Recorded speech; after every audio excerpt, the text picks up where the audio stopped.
We're big on fig.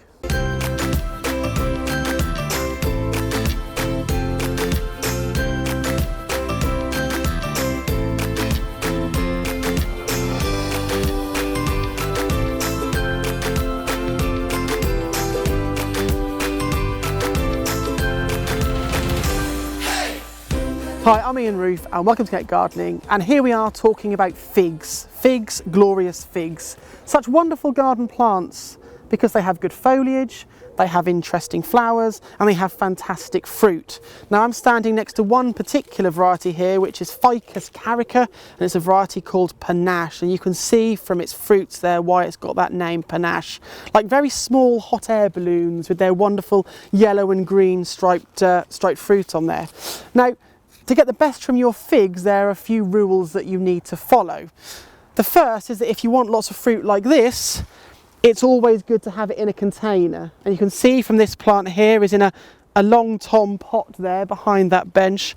That's because the roots are being restricted, and figs are very vigorous plants, and if you see them in old walled gardens in particular where they're wall trained, if you look down there'll be some sort of casing around the root system, whether it's slabs or the actual fig plant is sunk down in an old tank. But here at the vicarage we have them in clay pots, which restricts that root system, and the plant puts its energy into fruiting rather than lots of growth. Now, it's not to say that we wouldn't get fruit on them if they were left to run free, but this would be a much bigger plant, maybe 3 or 4 times as big.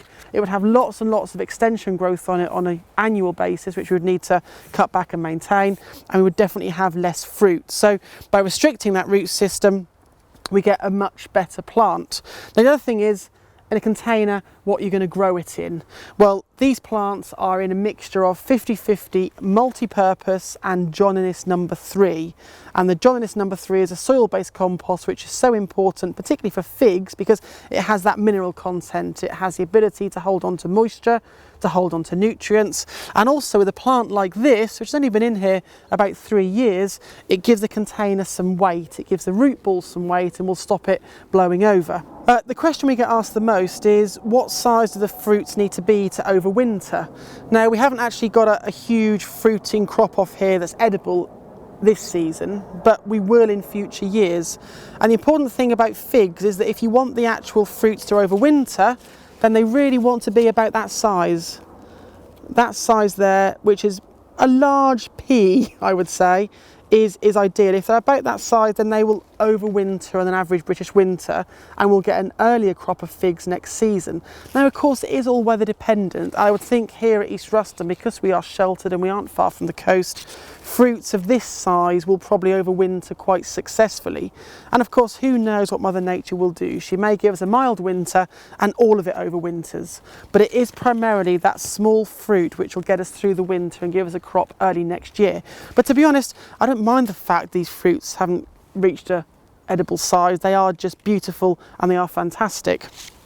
The other thing with figs is how to prune them and how to train them. Now, in containers, they can just be left. They can be left to get to their own size here, and all you'll need to do is shorten the year's extension growth. So when we get lots of new growth on here, we will take that new extension growth back by about half, just to restrict the height of the plant. But apart from that, we'll let it do its own thing.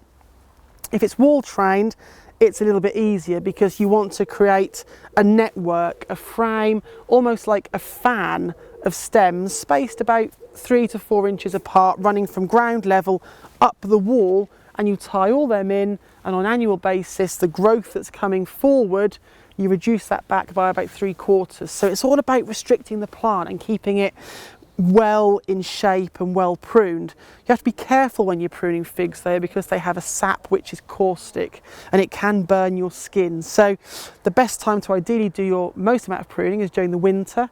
So any time from late November onwards, when the sap has really slowed down and the plant is stopping doing any sort of growing, will be a good time to do it. And don't do any later than sort of end of February, early March. And that means that you'll be protected and the plant won't actually bleed too much. Now, what if you want to make more figs? Well, you can propagate them, and you propagate in a number of ways. You could take hardwood cuttings, and we've talked about that with roses. So they want to be about 30 centimetres in length. Make a cut below a node and then above a node, and you would put them into long tom pots, or probably into a sheltered part of the garden would be fine.